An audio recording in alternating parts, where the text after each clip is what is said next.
Bienvenidos a un podcast más de Medicable, un espacio para tu salud. Hoy te platicaremos qué es y por qué se hace una hemodiálisis. Para conocer más de este tema está con nosotros la doctora Basagoitia. Bienvenida, doctora. ¿Me ayudas presentándote? Soy la doctora Laura Basagoitia González y soy nefróloga y con especialidad en trasplantes renal. Gracias, doctora. Para iniciar, ¿nos puedes decir qué es una enfermedad renal? La enfermedad renal es un padecimiento crónico degenerativo donde desafortunadamente es silenciosa. La única manera de diagnosticarla muchas veces es con estudios de laboratorio. No tenemos otra forma de poder saber qué tan avanzada está la enfermedad si no se hace un chequeo con estudios de sangre. Es una enfermedad que puede afectar desde recién nacidos hasta más de 100 años. La clasificamos en 5 etapas normalmente, donde la etapa 1 es la etapa inicial y la etapa 5 es la etapa terminal, cuando el paciente tiene que buscar ir a una terapia de reemplazo renal. Es una enfermedad que se caracteriza porque los riñones ya no están eliminando las sustancias tóxicas. Pueden estar orinando, pero no eliminando las toxinas. A eso le llamamos depuración, que es la capacidad que tienen los riñones de llevar todo el metabolismo que implica nuestro organismo, que es regular sales y minerales como sodio, potasio, cloro, calcio, fósforo, magnesio, ácido úrico, eliminar constantemente toxinas, que es lo que nosotros medimos en sangre como urea, nitrógeno de urea y creatinina, que son el desecho de todo nuestro metabolismo. Regulan también el metabolismo mineral óseo, la salud de los huesitos, es una causa más donde se descalcifican los huesos. Regulan la presión arterial, entre muchas otras cosas. Cuando el paciente cae en falla renal, puede seguir orinando 1 o 2 litros o lo que está tomando, pero ya no está depurando. Y esto es lo que hace que el paciente muchas veces no se dé cuenta que tiene enfermedad renal. Hay diferentes comportamientos dentro de esta falla. Puede ser que el paciente se hinche, puede que no, empiece a retener líquido en las piernas, a eso le llamamos edema. Puede ser que empiece a perder el apetito, se empieza a desnutrir, empiezan a tener anemia, porque además los riñones producen una hormona muy importante que se llama eritropoyetina, que hace que el paciente forme nuevos glóbulos rojos. Entonces, como empieza a caer el riñón en falla, cada vez tienen menos hemoglobina, más anemia, que va proporcional al grado de afección renal. Entonces, como vemos, los riñones hacen cosas muy complejas, pero si las personas no tienen la cultura de hacerse un chequeo médico al menos una vez al año, muchas veces no tenemos cómo diagnosticar la enfermedad renal. Conocemos algunos factores muy específicos que nos predisponen a falla renal, como es la diabetes, la hipertensión, la automedicación, el consumo crónico de medicinas para dolor como naproxeno, diclofenaco, ibuprofeno, ketorolaco, aspirina, etcétera, a dosis elevadas, pueden llevar a una falla de los riñones. Hay enfermedades de origen autoinmune como lupus, artritis reumatoide, Sjögren, vasculitis, que pueden llevar, esos les llamamos enfermedades de origen autoinmune, que pueden llevar a falla de los riñones. Problemas de cáncer, problemas obstructivos. En el caso de los varones, muchas veces pasa desapercibido que tienen problemas de próstata. Pacientes que forman piedras y que no se protocoliza el por qué forman piedras. Y en general hay muchísimas enfermedades que pueden llevar. Hay otro grupo de enfermedades en pacientes jóvenes que les llamamos glomerulopatías. Y vuelvo a lo mismo, casi muchas de estas enfermedades pueden ser silenciosas y no darse cuenta el paciente que está cursando con una afección a los riñones. Doctora, ¿qué estudio se debe hacer para descubrir cómo me encuentro de los riñones? Idealmente hacer una química sanguínea, aunque sea pequeña, que se mida en sangre glucosa, urea, creatinina, nitrógeno de urea. Idealmente pues completa, si pudiéramos pedir de una vez perfil de lípidos, ácido úrico, albúmina, pruebas de función hepática, eso sería lo ideal, pero si no es posible, al menos una creatinina sérica nos permite determinar, si hay alguna alteración. Y un estudio muy importante, incluso muy sencillo de hacer, indoloro, es una muestra de orina. La orina, cuando empezamos a ver que se arrojan sustancias que no se deben por la orina, específicamente microalbuminuria, que son proteínas que normalmente el riñón no debe eliminar, y vemos el sedimento urinario. Es una herramienta tan importante, es como si hiciéramos una biopsia chiquita del riñón. Nos puede traducir si el paciente está tirando sangre, si está tirando cristales, si está tirando leucocitos, si está tirando proteínas, y en base a eso, pues dar una complementación diagnóstica, Es tan sencillo realmente como eso. Y otra de las cosas como cultura general, pues que las personas se chequen al menos una vez al año la glucosa. La presión arterial es otra de las enfermedades que con mucha frecuencia nos puede llevar a enfermedad renal, y el paciente puede estar hipertenso y no sentir absolutamente nada. Ya cuando empiezan a tener dolor de cabeza, que ven lucecitas, que están mareados, es porque ya tienen una presión verdaderamente alta. ¿Y cuál es la diferencia de una detección temprana a la detección tardía de algún problema de enfermedad renal? Justo en la detección temprana es muy importante porque nos puede permitir evitar que el paciente llegue a una insuficiencia renal crónica terminal, que es cuando ya les tenemos que ofrecer o diálisis o hemodiálisis o un trasplante. Entonces, dentro de las áreas de oportunidad, si yo veo que el paciente tiene diabetes y está descontrolada, pues vamos a aportarle un manejo para la diabetes. Si veo que el tema es hipertensión, pues darle el tratamiento oportuno. Si vemos que está tirando proteínas, pues se les llega a dar tratamiento. En algunos casos, depende la evolución y el comportamiento clínico, puede estar indicado hacer una biopsia del riñón, una biopsia renal, que nos permite darle nombre y apellido a la enfermedad. Porque muchas veces vemos que el paciente está tirando proteínas o que tiene cosas que no son normales, sobre todo en la población joven, y eso nos podría permitir de manera oportuna ofrecer un tratamiento. Tenemos muchas glomerulopatías, dentro de las cuales, es larga la lista, pero de los más comunes se les llama focal y segmentaria, cambios mínimos, membranosa, membrano proliferativa. Son como el nombre y apellido que le podemos dar a la enfermedad cuando es glomerular y sobre todo en pacientes jóvenes. Al tener nombre y apellido de la enfermedad a través de una biopsia y el comportamiento clínico, podemos ofrecerle al paciente un tratamiento. Generalmente está basado en inmunosupresores, pero depende de cada comportamiento. Si la base de la infección es lupus, pues damos tratamiento para lupus y trabajamos en conjunto con el reumatólogo. Si la base de la enfermedad es hematológica, pues trabajamos junto con el hematólogo. Si la base de la afección es tóxica, porque el paciente viene consumiendo un chorro de cosas, medicinas, terapia alternativa, que es algo que de repente el paciente mexicano y en general la cultura es como ir a las hierbas, a los tés, a las vitaminas, a la herbolaria, y eso puede llevar a daño al riñón. El tabaquismo es otro factor de riesgo muy importante. Entonces, dentro de las cosas que hacemos es, además de ajustar la dieta, sí tenemos hoy la especialidad en nutrición renal y depende del grado de afección. Trabajamos también de la mano con los nutriólogos renales porque las recetas de los pacientes o las dietas no son recetas de cocina. Debemos de ajustar la prescripción nutricional de acuerdo, y no es lo mismo en un paciente que está prediálisis a un paciente que está posdiálisis, o sea, o ya trasplantado o que ya está en terapia de reemplazo renal. La dieta cambia significativamente. Pero en general, pues justo lo que hacemos es, como área de oportunidad, si diagnosticáramos temprano la enfermedad renal, es darle tratamiento, y la idea del nefrólogo, el cuidado nefrológico, es tratar de evitar que lleguen a una terapia de reemplazo. Muchas veces, desafortunadamente, ya cuando nos envían al paciente es porque ya está casi en una etapa terminal con menos de 10 o 20% de función renal. Si lo vemos en porcentaje, más o menos a los 30 años alcanzamos entre 120 y 140% de función renal. El riñón envejece con nosotros de manera natural y lo hace 1% por año.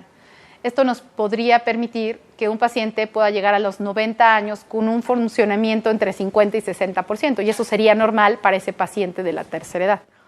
Pero si en el transcurso de la vida del paciente se desarrollan enfermedades crónicas como diabetes, hipertensión, obesidad, tabaquismo, dislipidemia, problemas cardiovasculares, infartos, embolias, derrames, automedicación y todo lo que ya había platicado, falta de consumo de agua, formación de piedras, hay miles de causas, pues puede ser que el paciente evolucione más rápido y tenga el riesgo de llegar a una terapia de reemplazo. ¿Cuál es la diferencia entre las terapias de diálisis, hemodiálisis o trasplante? ¿Y qué esperanza de vida tienen los pacientes? La mejor terapia es el trasplante. Voy a empezar a hablar un poquito de diálisis. La diferencia entre diálisis peritoneal y hemodiálisis es que la diálisis la hacemos a través del peritoneo. El peritoneo es una membrana muy delgadita que tenemos dentro del abdomen. Por ahí han escuchado que a los pacientes les da peritonitis cuando tienen algún problema de apéndice complicada o algún tema de problemas abdominales, y es porque hay infección dentro de la cavidad peritoneal. Esta membrana tiene la posibilidad, siendo sana, ¿no?, de formar como una coladera, ¿no?, de manera en términos no médicos coloquiales, donde introducimos aproximadamente 2 litros de una solución especial que se llama solución de diálisis, que tiene cierta concentración de sodio, de potasio, de glucosa, de algunos electrolitos, y esta agüita la introducimos a la cavidad peritoneal. Para ello es necesario que al paciente se le coloque un catéter especial que va al ladito del ombligo, que se llama catéter de diálisis, catéter Tenkov, hay diferentes catéteres, y a través del cual se introduce este líquido, queda ahí con espacio de algunas horas o de minutos, depende de lo que necesite cada paciente, y posteriormente estos lavados o estos baños sale por el mismo catéter. Sí nos ha tocado pacientes que se imaginan que traen una bolsa de orina cargando y una serie de cosas, entonces creo que es muy importante cuando le dices a un paciente que tiene que llegar a una terapia de reemplazo, pues es un duelo, lloran, están súper tristes, pasa lo peor por su mente, ¿no? Sienten que se va a morir, que el mundo se acaba. Entonces hay que llevar al paciente de la mano, explicarle exactamente en qué consiste la terapia, qué no duele, qué es lo que va a sentir, cómo son las horas de este tipo de terapia. Hablando de diálisis peritoneal, hay dos modalidades, una que le llamamos manual, donde cada 6 horas el paciente o algún familiar tiene que estar haciendo estos lavados, y una diálisis automatizada, donde hoy por hoy se les puede brindar una máquina que hace todo durante la noche, durante el sueño. La verdad es mucho mejor, más cómoda, porque lo que buscamos es calidad de vida en los pacientes. Que el paciente pueda levantarse en la mañana, hacer sus actividades, ir al mercado, cocinar, seguir yendo a la escuela y en la noche pueda dializarse. Entonces, se le programan a la máquina de hemodiálisis ciertas horas de tratamiento y ciertos recambios de líquido. Entonces, el líquido por ese catéter está entrando, saliendo, entrando, saliendo. La idea es que en la mañana el paciente se desconecte y pueda ir a hacer sus actividades. A veces dejamos un poco de líquido en la pancita durante el día y nuevamente en la noche, antes de que se conecte, sacamos ese líquido y volvemos a introducir líquido nuevo. Eso sería diálisis peritoneal. Y es mucho más común hacerlo en hospitales públicos por la infraestructura. Sí hay forma de hacerlo en medio privado, pero es un poco más complejo.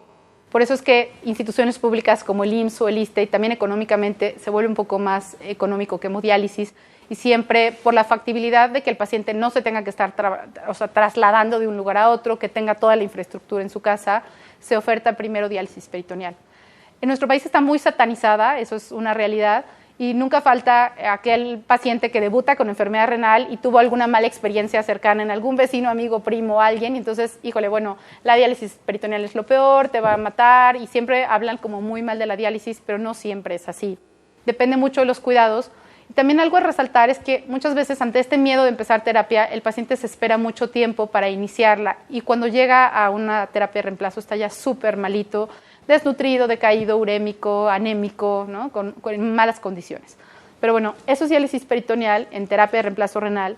Y hemodiálisis implica que el paciente asista 2 a 3 veces por semana a una unidad de hemodiálisis donde a través de un acceso vascular le limpiamos la sangre. Entonces tenemos que sacar aproximadamente 300 mililitros de sangre del paciente, pasa por un filtro especial, por una máquina que se encarga de eliminar las toxinas. Entonces el paciente va cómodamente a un reposet, generalmente hay pantallitas de televisión, se sienta, el personal especializado lo conecta y esas 3-4 horas está ahí constantemente pasando la sangre por ese filtro, y eso es lo que jala las toxinas que el riñón ya no está eliminando.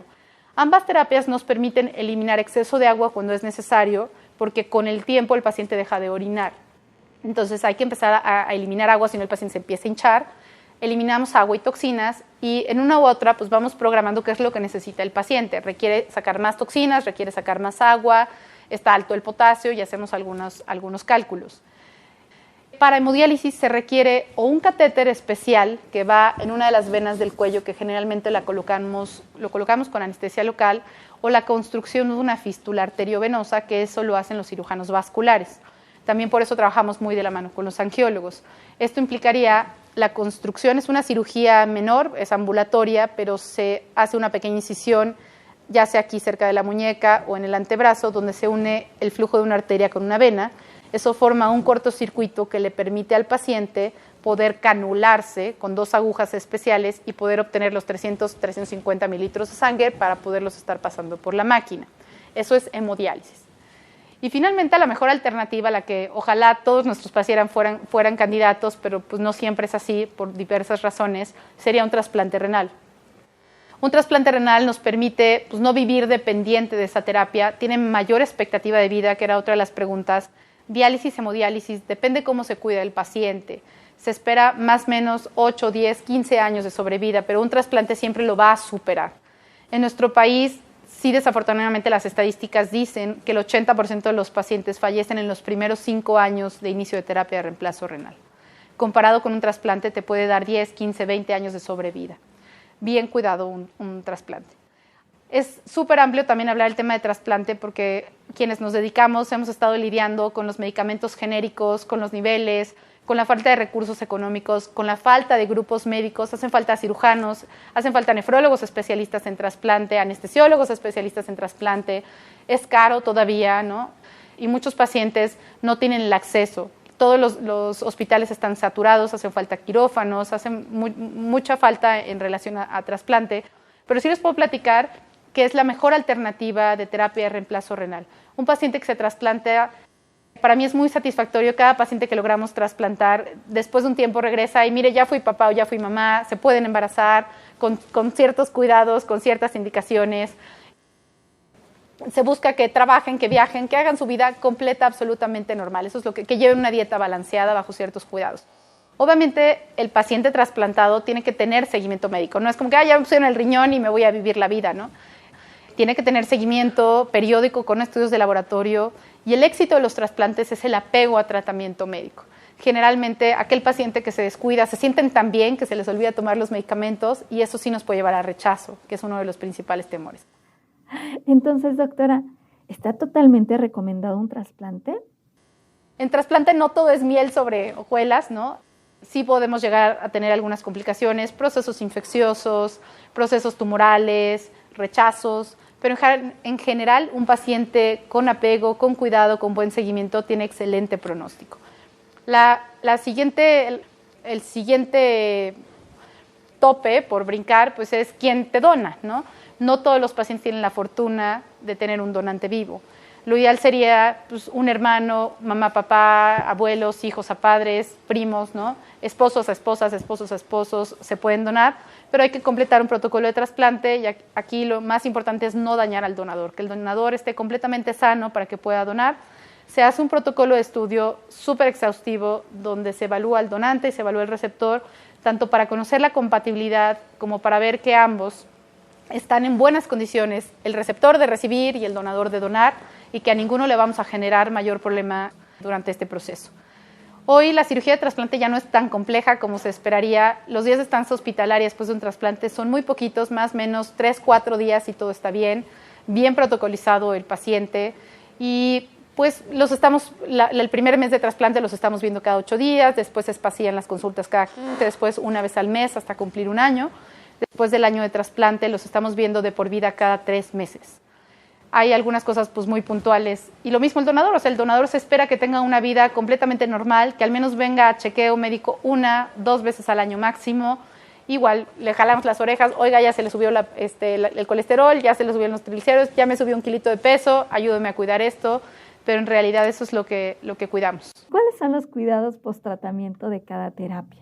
De diálisis, a lo que más terror le tenemos son a infecciones. O sea, la principal complicación es que haga el paciente peritonitis. Y eso es porque se rompió todas las medidas de higiene a las cuales se les enseña y se les capacita. Desde tan simple como lavarse las manos, se les enseña técnica correcta de lavarse las manos, hasta la apertura y el cierre del catéter. Entonces, una vez que se rompe esa barrera o el paciente no tiene el medio salubre dentro de su medio, dentro de su habitación, de su casa, la principal complicación es infección, es peritonitis. La segunda es que el catéter se mueva del lugar y entonces empieza o a no recibir líquido o a tardar mucho en salir el líquido, ¿no? Que puede ser por estreñimiento, por otras causas.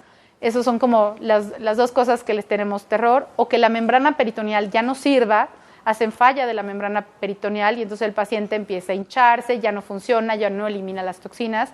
Y sería una indicación de migrar al paciente de diálisis a hemodiálisis. En algunos casos hacen peritonitis, dejan unas semanas descansar el peritoneo y una vez que descansa, se regenera, se recupera, se evalúa si puede volver a ser candidato a diálisis peritoneal. Otra de las contraindicaciones es que el paciente tuviera la necesidad de entrar a un evento quirúrgico, ¿no? Que lo operaron de la vesícula, que lo operaron del apéndice, que se rompió esa barrera, bueno, pues entonces habría que dejar descansar el peritoneo y valorar si el paciente es candidato a continuar en diálisis o no. Hemodiálisis, Por eso decía que la fístula es el mejor acceso vascular porque es el que menos complicaciones tiene. Sí se pueden llegar a tapar, trombosar, infectar las fístulas, pero es el que menos riesgo de complicación. A diferencia de los catéteres que ponemos, tanto los catéteres temporales como los semipermanentes, que van tunelizados abajo de la piel, a lo que más terror le tenemos son a las infecciones. Una vez que el catéter no se cuidó correctamente, y esto es porque generalmente se humedece el parche, se moja, y la verdad es que es difícil para el paciente porque dentro de la capacitación de los que viven en hemodiálisis hay que enseñarles cómo se cubre el catéter para que no se moje durante el baño. Entonces el paciente ya no puede ir a la playa, ya no puede nadar, ya no puede bañarse de forma regular como lo hacemos nosotros. Y si no se cuida correctamente, pues se humedece, se infecta y es muy grave porque eso va a la entradita del corazón. Entonces puede tener una complicación tan grave que se llama endocarditis. Son de las principales complicaciones. Otra es que el catéter se tape, por eso es que se requiere utilizar heparina durante la sesión de hemodiálisis.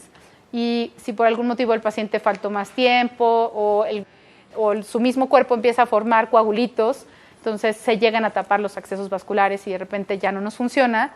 Y una de las cosas que tenemos como nuestro talón de Aquiles en el área de hemodiálisis crónica es que llega un momento que ya no hay dónde poner catéteres. Ya le pusiste yugular derecho, yugular izquierdo, subclavio derecho, subclavio izquierdo, femoral derecho, izquierdo. De repente ya no hay dónde poner catéteres y las venas se tapan. Entonces, esa es otra de las complicaciones temidas. Si bien son dispositivos que son compatibles con el ser humano, muchos pacientes, dentro de todo el proceso inflamatorio, se tapa la vena por donde va el catéter y de repente pues, los angiólogos hacen maravillas, tienen que estar entrando a destapar venas, poner stents y hacer cosas para que el paciente se pueda seguir hemodializando. Y llega a ser un momento donde ya no lo puedes dializar, ya no lo puedes hemodializar, y me ha tocado ver pacientes que hasta catéteres intraauriculares, o sea, es directo al corazón con una mortalidad enorme, ¿no?